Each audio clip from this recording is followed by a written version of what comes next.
From Deloitte Tax, welcome to the Tax News and Views podcast. In this series, we talk to specialists from Deloitte about the latest business issues and developments.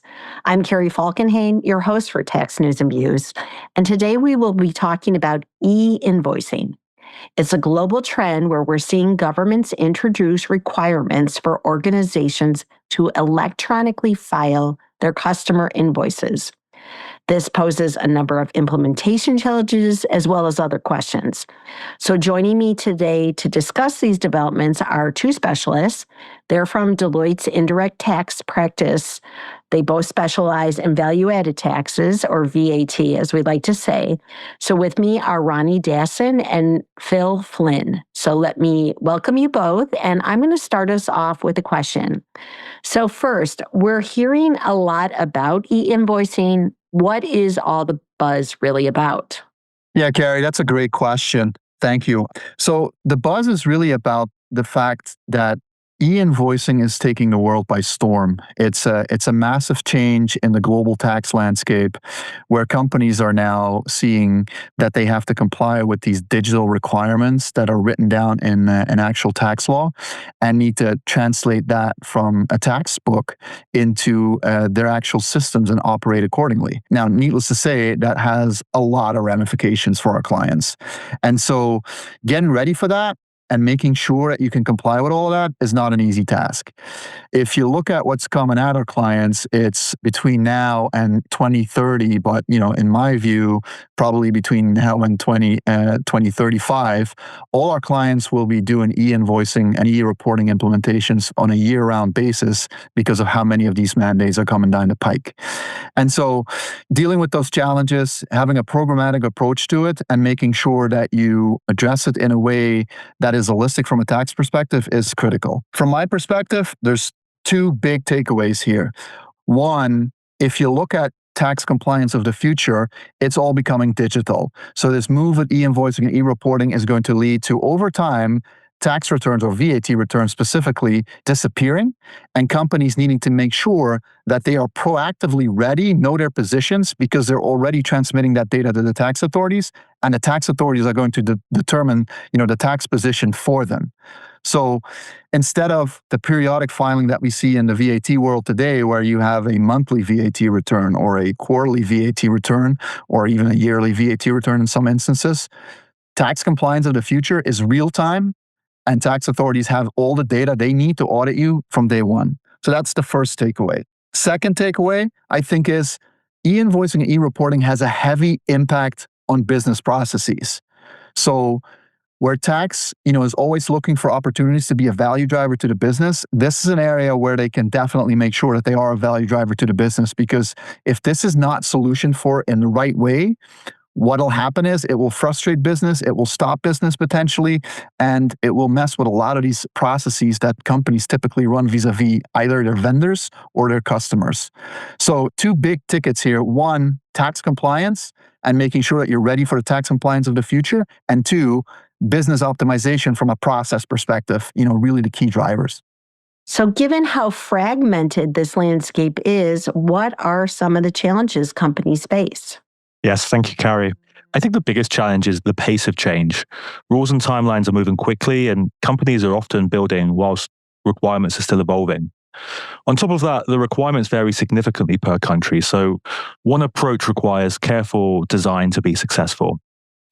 Internally, it can also be difficult to drive the business change needed because this initiative really touches all areas of the business: tax and finance, IT, AP and AR, and local market teams. So global stakeholder alignment is critical. And I think that leads to the core issue that a lot of our clients are facing. As these mandates grow, companies need a global strategy, not just a series of local fixes, or they'll end up with a patchwork that's expensive to maintain and hard to adapt. However, getting to that global strategy requires careful planning and careful investment to be successful. What are some of the most imminent mandates on the horizon? Well, in addition to, I would say, some of the existing mandates out there in the world at the moment in LATAM, India, Italy, KSA, we've already seen Belgium and Poland go live this year, and many organizations were working right up until the deadline to get solutions deployed. The next major milestone is France in September. And France is particularly complex because it's rolling out e-invoicing and e-reporting together. That creates capacity challenges internally. The integrations into the tax authority ecosystem can be complex because those integrations vary depending on the mandates. And the obligations vary by transaction type. So the scope can be much broader than teams initially expect. In practice, what that means is our clients are seeing France implementations taking much longer than planned. So the message is, if you haven't started already, you really need to start now. And then looking at the rest of 2026 and into 2027, more countries are expected to come online, including the UAE, Slovakia, Estonia, Germany, amongst others. So the pipeline stays very busy. Okay, so how does this fit in with VAT compliance? Yeah, so VAT compliance is going to fundamentally change in the future. A lot of clients come to us with questions around like, what's our optimal e-invoicing program management? What does an optimal e-invoicing program look like? And the answers that I really give to that question is it's an evolution of how you manage your indirect tax function. So you can't look at e-invoicing in isolation, but you got to look at it holistically in the context of indirect tax compliance. I touched upon it already briefly in an earlier part of the session. So what that really means, in my view, is that e-invoicing right now is the burning platform that everybody pays attention to. And they should, right? Companies should pay attention to it because these obligations and new rules are being rolled out, country by country for the foreseeable future. So they need to address them. But what a lot of companies are not really doing yet is approaching it programmatic and with a view of like, how do I address all these burning platforms that are popping up in different jurisdictions as these rules get introduced? How do I morph that all together into a holistic program that ultimately gets me to a position where I have an audit-ready compliance function, an audit-ready real-time compliance function of the future? And I think that's what is really important for companies to look at e-invoicing and marry it up with their future indirect tax compliance strategy and develop a strategy around that and develop a program that encapsulates both. What we're going to from a tax perspective, also in light of what OECD has published in the context of Tax Administration 3.0, all of what's happening there is that taxing authorities are going to increasingly rely on real-time data being provided and are going to be real-time auditing our clients for that matter. We've already seen that countries that have introduced e-invoicing in the past couple of years, the way that they raise questions and start audits and the amount of information or the level of detail of information that they ask has significantly changed and shifted because of the vast amount of data that they have already. And so, whereas I wholeheartedly expect that VAT compliance or indirect tax compliance globally in these countries that introduce e-invoicing, e-reporting over time will disappear. It's probably not something that will disappear in the next 2 to 3 years, but in the next 5 to 10 years, all of that will disappear. And our clients need to have a function that has like the governance around indirect tax compliance to proactively know what the positions are and to proactively be able to challenge tax authorities when the tax authorities are coming to them to tell them, hey, this is your indirect tax position in country X. We expect you to pay X amount of tax to us. To be able to, at that point, audit that, what the tax authorities state and say, and in a well-founded way, go back to taxing authorities and raise any concerns over what their position is, that's going to be key. So there's really going to be a shift from indirect tax compliance being reactive, a post-event filing of a return, to being proactive, needing to make sure that, ahead of time, ahead of a transaction occurring, having all your data in good shape to make sure that you're reporting right on the transactions, but that you also have the means, to push back on the tax authority if something's not right to your opinion.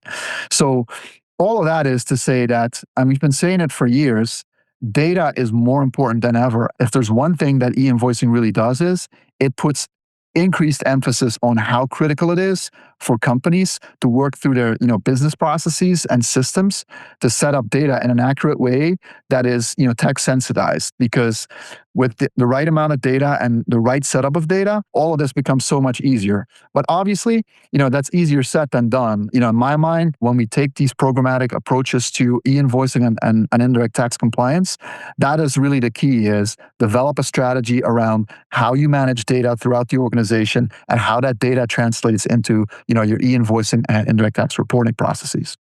I just want to reiterate something Ronnie said, because I think this is really important. This is a really big shift in how governments are managing indirect tax. Instead of waiting for companies to summarize activities on a return, tax authorities increasingly want to see the underlying transaction data much sooner, sometimes often as soon as it happens. And this absolutely creates an opportunity for a more streamlined, automated compliance process within a business, but it also puts a lot of pressure on companies to make sure they're upfront, that their data, their systems, and their processes are strong enough to support it. What are some of the ways our clients can navigate these changes?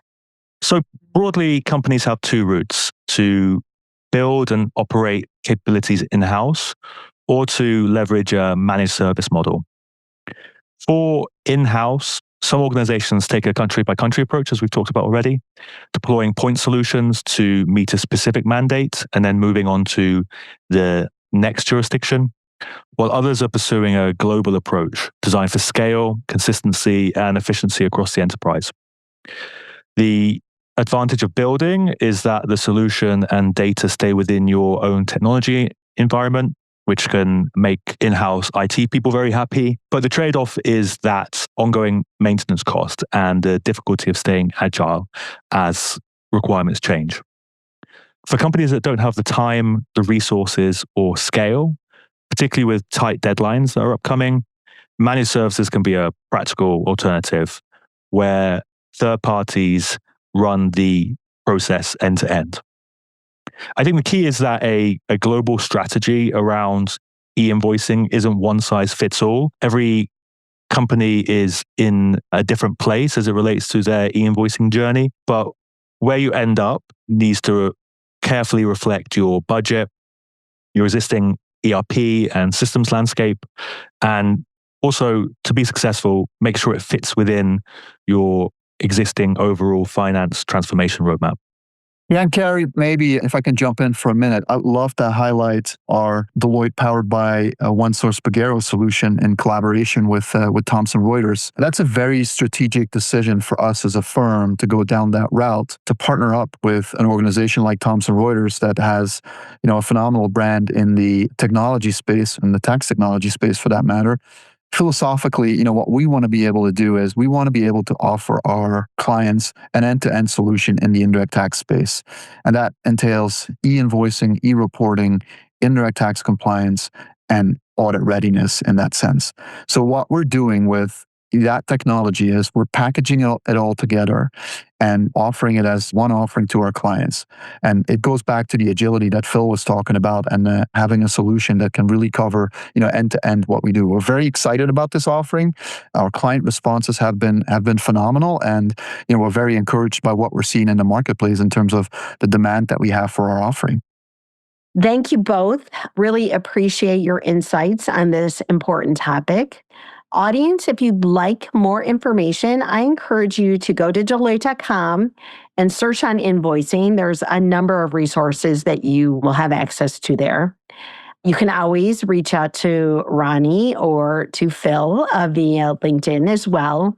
As always, thank you so much for joining us. I hope you dial in the next time. And in the meantime, everyone be well. Take care.